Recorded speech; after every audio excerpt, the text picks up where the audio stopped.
What is it about this group of guys heading into this season for Belmont that you like as you look to build some momentum here in 2020? I like the growth that they've had over the last couple of weeks here. They've really come together as a team, to come together as one unit. Our older guys are really leading. We have a group of sophomores that have really stepped up into some big roles. We have a freshman that stepped up and took the starting quarterback role. And those older guys have just really taken those young guys under their wings and really showed them the ropes. They've been coming out every day and just busting their butts. Tell me about this team offensively. Obviously, you said you got a young guy, a ninth grader at the quarterback position. Yep. So what are some of the things you like on there, and what are some of the things you're looking to polish up in the next week and a half before August 22nd rolls around? Tomorrow night's going to be really his first varsity start, I guess you could say. So just throwing him out there, get his feet wet. He's a kid, though, we've been watching since sixth grade and been excited about him coming up through. And we had a pretty good idea, coming into this season that he was probably going to be our starting quarterback. He's been progressing throughout the summer. I think if you watch him play, you wouldn't guess he's a ninth grader.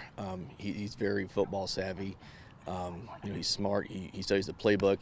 He knows the offense just as well as, if not better than anyone out here. So I'm looking forward to see what he can do. It looked like you had a couple of returnees at the running back position, so that could be a position of strength for you. What's really going to be the key to making sure that, with a young quarterback like that, all the pieces around him have to kind of elevate their game before he gets his sea legs under him? So how important is it to run the football well, especially early in the season? Yeah, so our starting running back, Jason Likens, he's back. He was a freshman last year, so he's young. He's a sophomore this year, but he had a lot of varsity experience last year.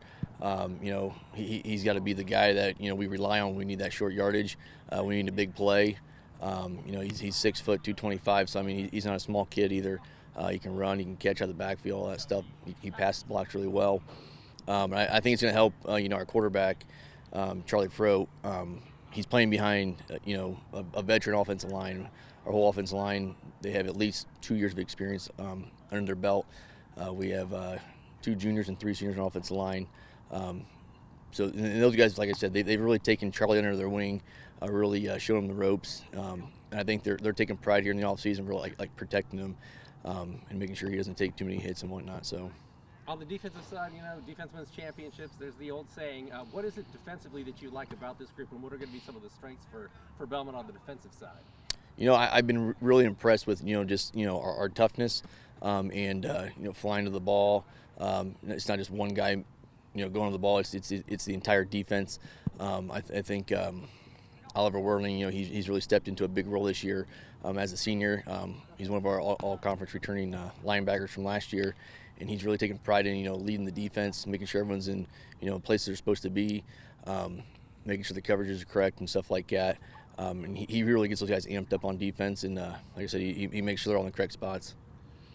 For you, obviously, after 3 seasons without a win, you're hungry to get that victory, and I think success breeds more success. I think you kind of break that seal, and then Sure. more will come immediately with confidence and things like that. So, what's the X factor to get Belmont over that hump and kind of get things back rolling to what we were used to knowing Belmont football as in terms of being a successful program year in, year out? Yeah, sure. All summer everyone talks about, go out there and shock the other teams. Now, we tell our guys, you've been working towards this. This is something that you should expect to do, expect to win. Go out there and expect to, to beat that guy across from you. Like this year, we established a new motto: win the day. So each practice, each rep, whatever it is, you're going out there to win.